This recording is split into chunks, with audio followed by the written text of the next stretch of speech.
Officer Daniel Stone, a white cop, is on his routine patrol through the streets of a major city, exuding an air of superiority. He feels untouchable, used to wielding his power without consequences. As he drives, his thoughts are interrupted by a luxury car speeding past him. He immediately decides to pull it over, seeing a black woman behind the wheel in an upscale neighborhood. His baseless suspicions start to grow. Daniel approaches the car with an authoritative attitude, ready to intimidate the woman. An imposing and elegant figure meets his gaze with a disarming calm.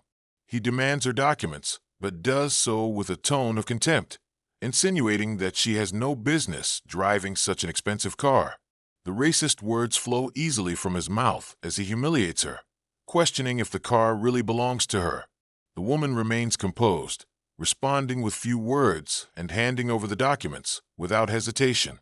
However, Daniel continues his verbal abuse, completely unaware that he has just insulted the wife of his new boss, Captain Marcus Lee. Without revealing her identity, the woman waits for the encounter to end, knowing that this incident will not go unpunished. The sound of sirens echoes through the city, a constant reminder of the power Daniel Stone carries with him. He drives his patrol car with the same confidence as always, eyes sharp for any signs of disorder. The sun is high in the sky, casting shadows on the bustling streets. But for Daniel, it's just another day. He is used to the rhythm, to the sense of superiority his uniform provides. The patrol car enters an upscale neighborhood where the streets are wider and the houses, surrounded by immaculate gardens, reflect the status of their residents. Daniel doesn't usually patrol this area, but the day is slow, and he needs to kill time before his shift ends. As he turns a corner, he spots a car that catches his attention. It's a black luxury sedan driving a bit over the speed limit. Nothing too alarming, but enough for Daniel to decide to follow the vehicle. As he gets closer, he notices the driver is a black woman, elegantly dressed. What's she doing here? He thinks almost instinctively. There's nothing wrong with the scene except for the prejudice Daniel carries within himself. He turns on his lights and, without hesitation, makes the stop. The car slows down and pulls over to the curb. Daniel steps out of the patrol car with firm strides, adjusting his belt where his holster hangs. When he approaches the vehicle, Daniel makes a point of knocking on the window harder than necessary. The woman, with controlled movements, rolls down the window, revealing a serene gaze that contrasts with Daniel's aggressive tone. "License and registration, please," he says without any cordiality. The woman looks at him for a brief moment. Her eyes are calm, but there's something in them that unsettles Daniel. She hands over the documents without a word, but he notices that her hands don't tremble, unlike what he's used to seeing. "Do you know why I pulled you over?" Daniel asks, narrowing his eyes as he holds the documents. The woman maintains her posture, her voice firm and controlled when she replies, "No, I don't. I was driving within the speed limit." The confidence in her response bothers Daniel. He's used to seeing fear, nervousness, submission. But this woman, who does she think she is? Daniel examines the documents more carefully than necessary, searching for any mistake, any justification to maintain control of the situation. When he finds nothing, he decides to change tactics. "Nice car. Are you sure it's yours?" he asks with a crooked smile, insinuating what was already clear from the way he had approached her. "Yes, it's mine. I bought it with my money," the woman replies, not breaking eye contact. The words are simple but carry a silent challenge that Daniel isn't prepared to face. He decides to push her limits. "Is that so? Interesting. I didn't know this neighborhood was getting so many visitors lately," he comments, now giving the car an exaggerated once-over. "Do you live around here or just passing through? Because to me, you seem a bit out of place." The woman, sensing Daniel's intentions, responds calmly, "I'm heading home. I've lived here for 3 years." She nods toward one of the streets ahead. "My house is just down there." Daniel looks in the direction she indicates, but there's nothing specific to justify continuing the stop. However, the silent anger he feels drives him to persist. He leans on the car, getting close enough for the woman to smell the coffee on his breath. "You know, it's easy for someone to mistake a car like this. You understand, right?" People like you don't usually drive around here in something like this. Maybe you're doing something you shouldn't be." The woman frowns slightly but remains calm. "People like me? And what exactly does that mean?" The question is direct, but the way she looks at him makes it clear she isn't willing to play Daniel's power game. He sneers, stepping back from the car. "You know exactly what it means," he replies, ignoring the rhetorical question. "Let's see, where do you work? Maybe I can call your employer and check if you're telling the truth. It wouldn't be the first time I've caught someone making up stories around here." The woman takes a deep breath, controlling the anger building inside her. "I'm an attorney, if that's what you want to know. I work at Benson and Leon, Main Street." Daniel recognizes the name of the firm, one of the most respected in the city. That only increases his frustration. She has an answer for everything, and nothing he says seems to affect her. "An attorney, huh? You must be one of those who defends people who break the law. Well, let's see how you do when you're on the other side." Daniel steps back from the car, grabs the radio, and pretends to speak to dispatch. "I need a background check here," he says in a formal tone. But what he really wants is to intimidate her, to make her feel cornered. The woman crosses her arms, leaning slightly back in her seat. "I've already told you my documents are in order. There's no reason for this stop to continue," she asserts, keeping her tone calm. "I'm willing to cooperate, but I won't accept being treated with disrespect." Her attitude irritates Daniel even more. "You're pretty bold, aren't you? This might not end well for you. I suggest you change your attitude before things get worse." He looks her up and down, expecting her to back down, but the woman stands her ground, which only fuels the silent rage he feels. "Can I go now?" she asks with a cutting tone, making it clear she's no longer willing to play this game. Daniel hesitates for a moment, surprised by her composure. For a second, he considers continuing, but something in the way she looks at him makes him step back. "Yes," he finally replies, handing back her documents. "But keep an eye out. We'll be watching you. Don't forget where you are or who I am." She takes the documents, and without another word, smoothly pulls away, leaving Daniel standing on the curb, watching the car drive off. He stands there for a few seconds, the sound of the engine fading into the distance. He feels a strange frustration, a silent anger he can't explain. Something about that woman irritated him, but he couldn't pinpoint exactly what. When he gets back into the patrol car, Daniel realizes his heart is racing. Why? It hadn't been an unusual stop, but the way that woman looked at him left him unsettled. As he sits down, he closes his eyes for a moment, trying to shake off that feeling, but her words echo in his mind. "I bought it with my money." That night, Daniel gets home later than usual. Sarah is in the living room reading a book, but barely looks up when he walks in. Their marriage has been distant for years, but Daniel never cared enough to try to fix it. He doesn't want to talk about his day, and Sarah doesn't ask. There's a comfortable silence between them, but this time, Daniel's mind is elsewhere. He doesn't know that, at that very moment, the woman he had stopped is at home telling her husband what had happened, and that this husband, his new boss, is about to set a plan in motion that will change Daniel's life forever. The city is waking up to another day, but in Daniel Stone's mind, the previous night hadn't ended. He can't shake the memory of the calm, unflinching gaze of the woman he had pulled over the day before. Something about her had struck him deeply, a discomfort clinging to his conscience like a thorn. Arriving at the station, Daniel greets his colleagues with a nod. He maintains the same posture as always, but inside, he feels a restlessness he can't explain. He sits at his desk and begins reviewing reports from the previous shift, trying to focus. However, his thoughts keep drifting back to that woman, to the way she had challenged him without a single offensive word, to how she refused to submit to his authority. His introspection is interrupted by a deep, firm voice behind him. "Stone, my office." Now, it was the new boss, Captain Marcus Lee. Daniel looks up, surprised. Lee had recently taken command, and although Daniel knew little about him, he had already heard stories of his impeccable reputation and insistence on maintaining order fairly. Lee's expression is unreadable, which makes Daniel's heartbeat pick up a little faster. As he walks toward Lee's office, Daniel tries to imagine the reason for the summons. He can't think of anything specific, but the memory of the woman from the previous day unsettles him. When he enters the office, he finds Lee sitting behind a large wooden desk, his eyes fixed on Daniel, as if trying to read his soul. "Close the door," Lee says in a tone that leaves no room for argument.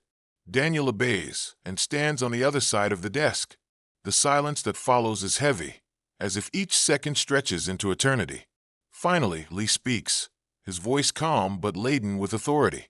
"Yesterday, you made a stop on a luxury car in Pine Hills, correct?" Daniel nods, feeling a knot tighten in his stomach. "Yes, sir. I made a routine stop," he replies, trying to sound confident. "The driver was behaving suspiciously, so I decided to check it out." "Behaving suspiciously," Lee repeats, his voice carrying a hint of skepticism. "And what exactly led you to believe there was something suspicious?" Daniel hesitates for a moment. He knows there's no real justification for the stop beyond his own prejudice, but he can't admit that openly.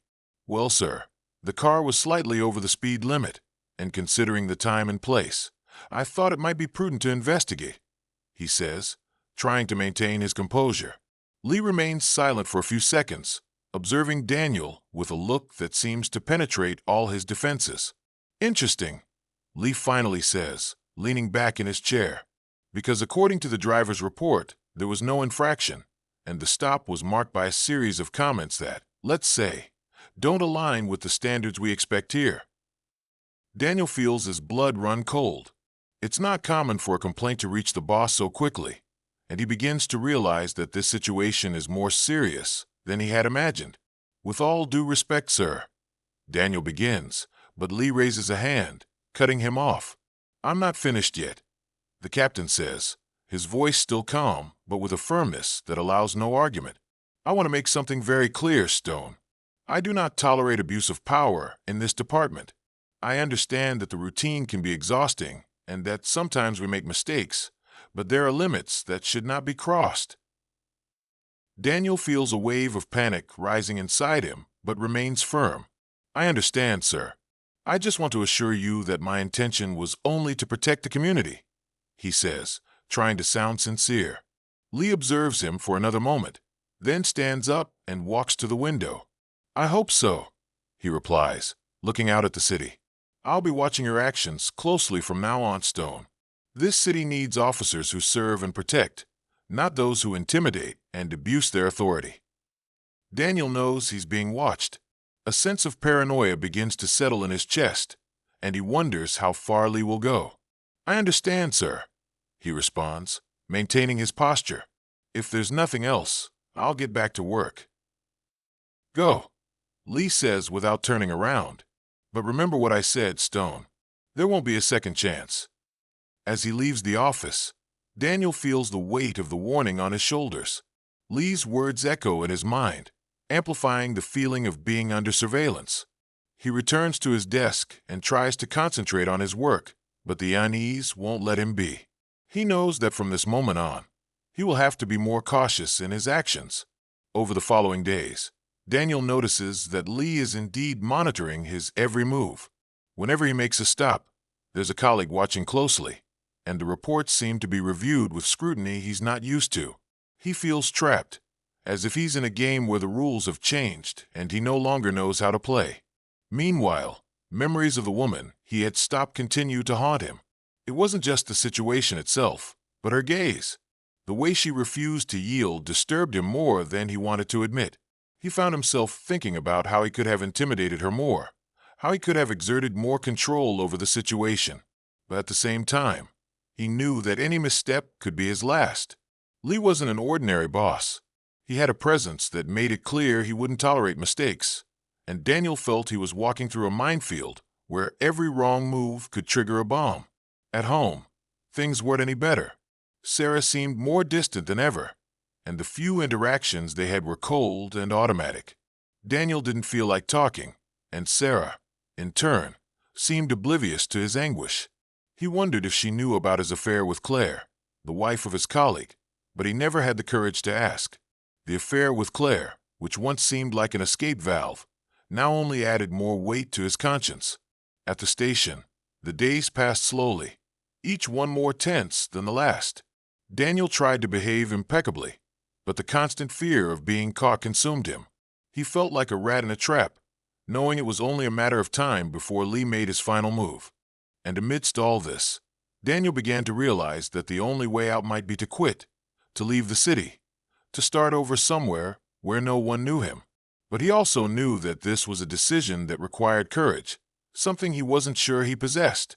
The sun was beginning to dip behind the skyscrapers, casting a golden hue over the city that signaled the end of the day. But Daniel Stone found no solace in the beauty of the sunset.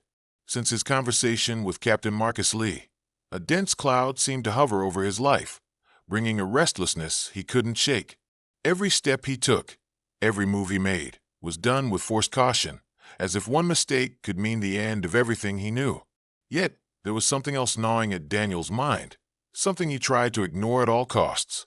His affair with Claire had become a heavy secret he carried like a burden on his back. The thrill that once accompanied their furtive meetings had turned into fear and anxiety. He knew that if Lee found out, it would be the end. But what Daniel didn't know was that the captain was already one step ahead. That afternoon, after a long shift, Daniel received a message from Claire. She wanted to meet him, as usual, at a discreet hotel on the outskirts of the city. At first, Daniel hesitated. The risk seemed too great, but he needed that relief, that moment where he could forget the constant pressure and the suspicions hanging over him. He decided to go, believing he could be careful enough. When he arrived at the hotel, Claire was already waiting in the room. She was sitting on the edge of the bed, her expression a mix of desire and concern. "You took your time," she said as Daniel closed the door behind him. "I thought you changed your mind." Daniel smiled, but it was a forced smile. "Things are complicated," he replied, sitting beside her. "I'm being watched closely. We need to be more careful."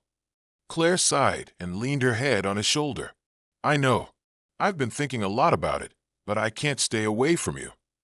Her words, which once would have filled him with selfish pleasure, now only added to his tension. Every time they met, it felt like the noose around his neck tightened a little more. "And your husband?" Daniel asked, trying to ignore the growing guilt inside him. "He doesn't suspect anything." She shook her head. "He's been so busy with work, he hardly notices." "I'm here."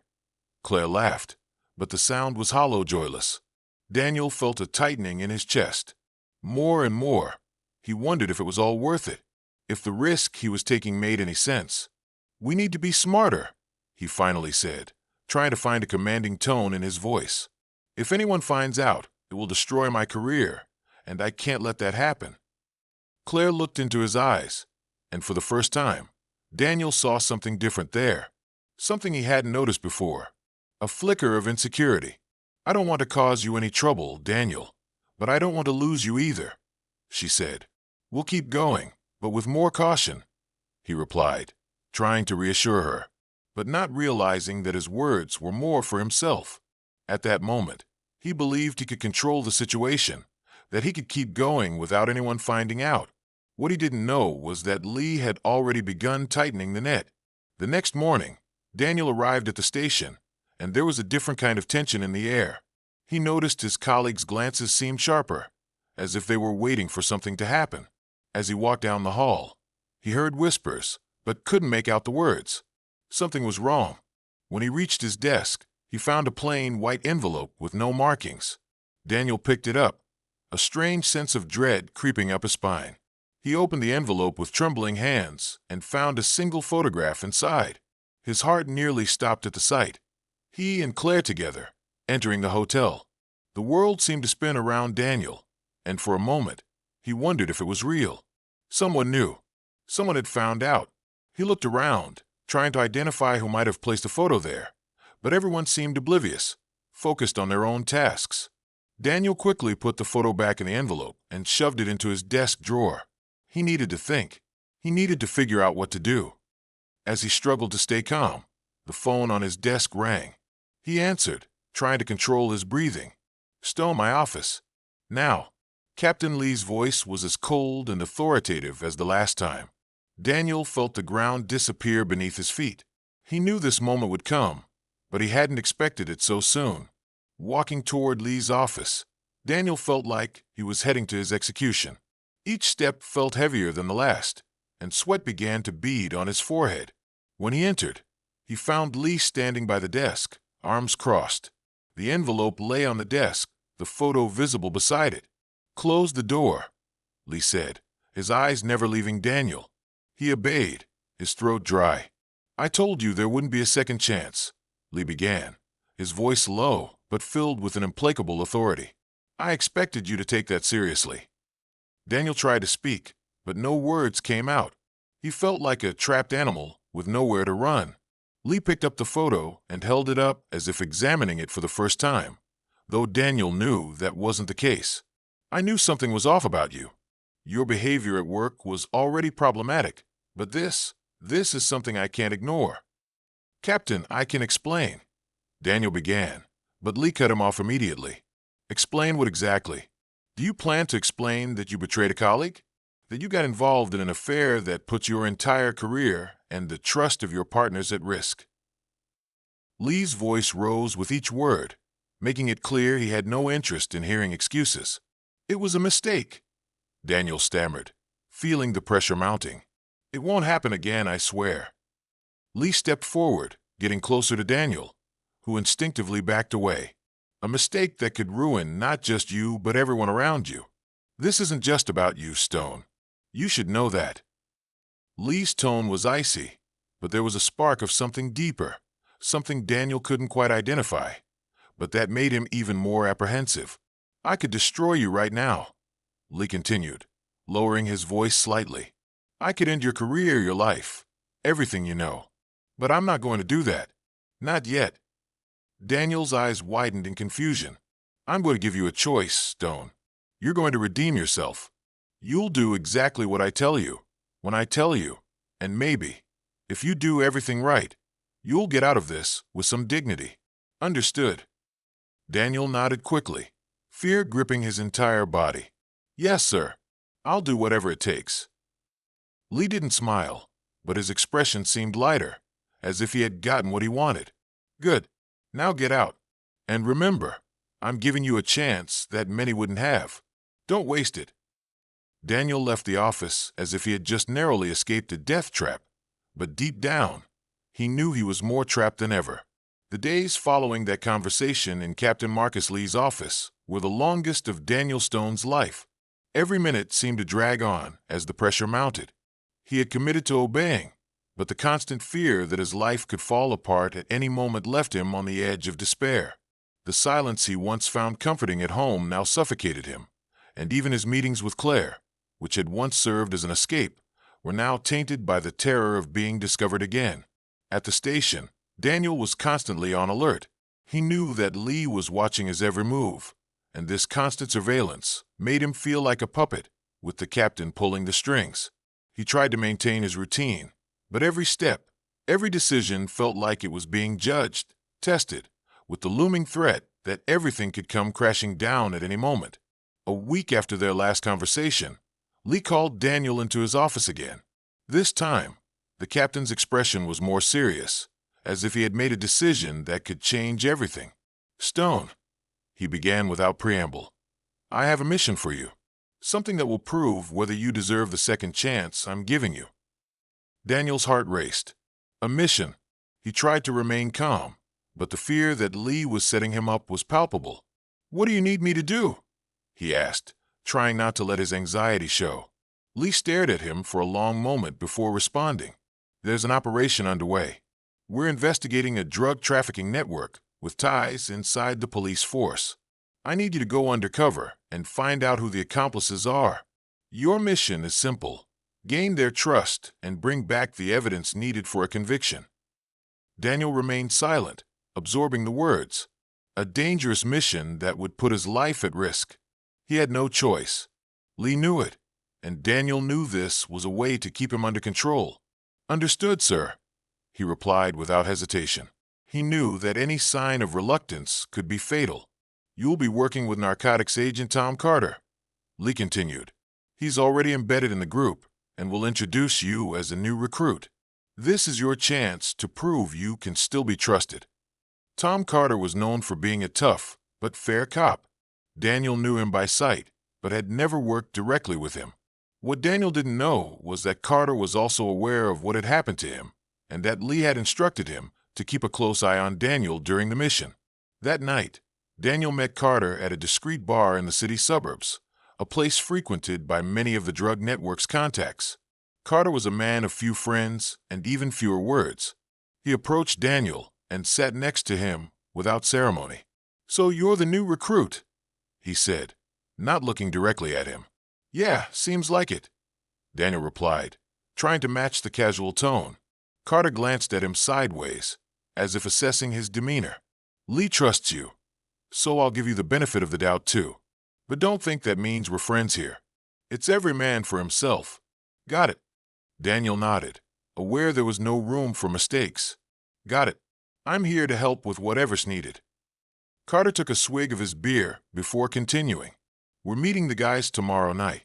You're going to stay quiet and only speak when necessary. I'll introduce you as someone looking to get into the business. That's it." The next day, Daniel could hardly focus on work. The mission awaiting him that night was all he could think about.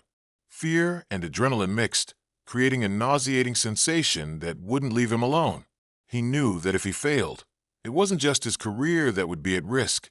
It could cost him his life. When night finally came, Daniel met Carter at an abandoned site on the outskirts of the city. The atmosphere was grim, and the surrounding darkness felt suffocating.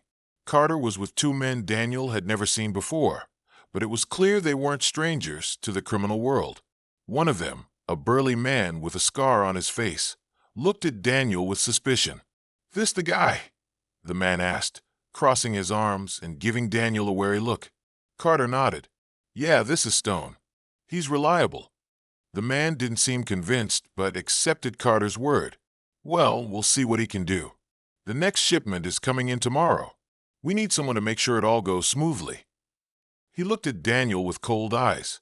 "You think you can handle that?" Daniel stood firm despite feeling the weight of the man's stare. "Yeah, I can handle it," he replied confidently. The man smiled, but there was no warmth in the gesture. "Good. Let's see how you do." The night passed in a blur. Daniel followed Carter's instructions, observing every move, every word, trying to absorb all the information he could. He knew that any misstep could be fatal, but he also knew that he needed to find a way to earn these men's trust if he wanted to complete the mission Lee had given him. As the operation progressed, Daniel began to realize that the situation was even more dangerous than he had imagined. The trafficking network was far more organized and powerful than he had anticipated. There were cops involved, yes, but there were also outside forces, people from beyond the force, making the situation even more complex. He found himself trapped in a web of lies and betrayals, where any wrong move could cost him his life. Each meeting with the traffickers was a test of nerves. Daniel tried to maintain his facade, but he knew he was always on a knife's edge. The fear of being discovered and Carter's constant surveillance kept him in a state of perpetual alertness. He was walking a very fine line between loyalty to the mission and the desperate need to save his own skin. During one of the meetings, the man with the scar approached Daniel, his gaze even more suspicious than before. "You know, Stone," he began in a low, almost whispered voice, "I don't trust you.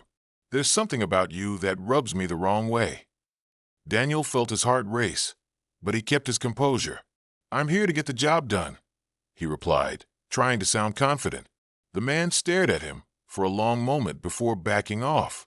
"I hope so," he murmured before turning his attention back to Carter. Daniel knew he was in danger. At any moment, he could be exposed, and there were no guarantees that Lee would save him. After all, he was there to prove his worth, and failure was not an option. While Daniel dealt with the pressure of the mission, things at home continued to deteriorate. Sarah was growing more distant by the day, and their marriage, already hanging by a thread, seemed on the verge of complete collapse. Daniel knew he couldn't rely on her, but the loneliness made him even more vulnerable. The noose was tightening, and Daniel felt time was running out. He needed to find a way out of this situation, to complete the mission without losing himself completely in the process. But with each passing day, that seemed more impossible.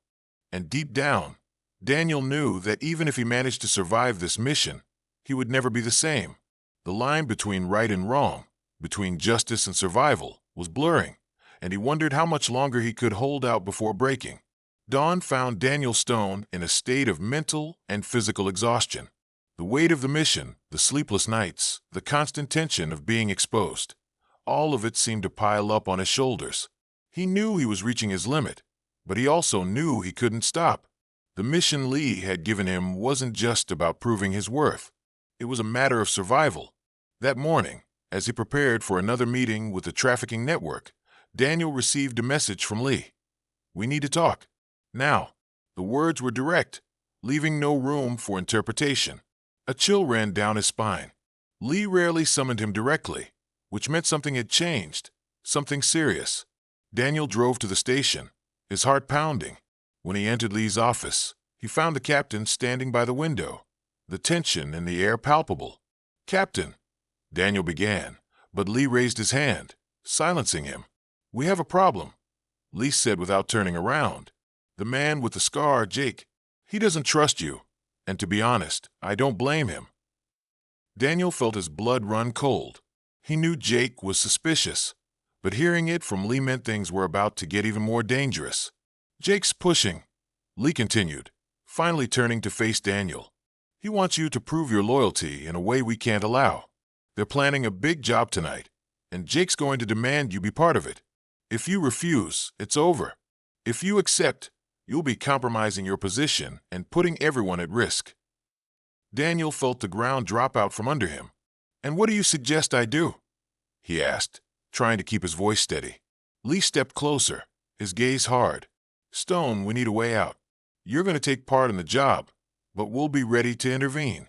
This will put everyone involved in custody. But for this to work, you'll need to play the game to the end." The idea of participating in an actual heist, even under police surveillance, made Daniel's stomach churn. He knew any mistake could be fatal, not just for him but for the entire operation. But at the same time, it was his only chance to get out of this with some dignity. "Understood," he finally replied. "I'll do what needs to be done." Lee nodded, but there was a look of doubt in his eyes. "Stone, I know you've made a lot of mistakes, but this is your chance for redemption. If you succeed, you'll walk away with your career intact. If you fail, well, you know what happens." Daniel left the office with the weight of the world on his shoulders. Time seemed to speed up, like he was being pulled into a vortex from which he couldn't escape. Night fell, and he prepared for what would be the most critical moment of his life. The meeting place was an abandoned warehouse on the outskirts of the city. The shadows of the metal structures cast a grim scene, and the air was thick with tension. Jake, the man with the scar, was in charge, and his eyes were fixed on Daniel from the moment he arrived. "Tonight, we'll see what you're made of," Jake said with a cold smile, handing Daniel a gun and briefing him on the plan. The heist involved breaking into a rival cartel's drug depot and stealing a large quantity of cocaine. It was a risky operation, lucrative and deadly if anything went wrong. Carter was present, and the look in his eyes said everything Daniel needed to know. They were entering dangerous territory. There was no room for mistakes. As they prepared, Daniel felt the weight of the gun in his hand, a reminder of the gravity of the situation. He knew that tonight, his life would change forever, one way or another. When they arrived at the depot, the place was quiet, but the tension was palpable. Daniel followed the instructions, trying to appear calm, but every step felt heavier than the last. Jake led the group, and every move was calculated, meticulous. The plan was in motion. Suddenly, the silence was broken by a distant sound, a noise that made everyone freeze in their tracks. Daniel knew immediately that it was the police. Lee had kept his word. The operation was being watched. But before he could react, Jake turned to him, his eyes blazing with suspicion. "Did you betray us?" The question came like a bullet, direct and deadly. Daniel knew in that moment that his life was hanging by a thread. He raised his hands, trying to defuse the situation. "No, this isn't part of the plan," he said, trying to sound convincing. But Jake wasn't buying it. He raised his gun, aiming directly at Daniel. Everything happened in a split second. Carter, who was standing beside him, acted quickly, taking Jake down before he could pull the trigger. The sound of gunfire echoed through the depot, and chaos erupted. Lee's team stormed the place, with shouts and commands ringing out in all directions. Daniel hit the ground, his heart pounding wildly, adrenaline surging through his veins. As the gunfire ceased and silence returned, Lee entered soon after, his eyes sweeping the area with a hard expression. Jake was on the ground, handcuffed and unconscious, while the other gang members were being taken into custody. Carter approached Daniel, offering a hand to help him up. "You okay?" he asked, his tone a mix of concern and relief. Daniel nodded, still dazed by what had just happened. Lee walked over, looking him up and down. "You did it," he said without much enthusiasm, but with a silent acknowledgement. "It's over." But Daniel knew it wasn't over. The mission was complete, but the scars from that night would remain with him forever. He looked around, seeing the men being led away, and felt an emptiness grow inside him. He had survived, but at what cost? Back at the station, Lee called Daniel into his office one last time. The room was dimly lit, and the exhaustion finally seemed to have caught up with the captain. "You did what had to be done, Stone. And because of that, I'm giving you another chance," he said, his voice tired but firm. Daniel didn't respond immediately. He knew he had managed to save his career, but he couldn't shake the feeling that something inside him had broken that night. "Thank you, Captain," he finally said, his voice barely recognizable to himself. But Lee continued, his gaze serious. "This is your last chance.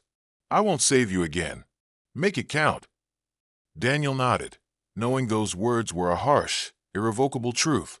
He left Lee's office with his head down, feeling lighter but at the same time emptier than ever. The life he knew had changed, and he knew nothing would ever be the same.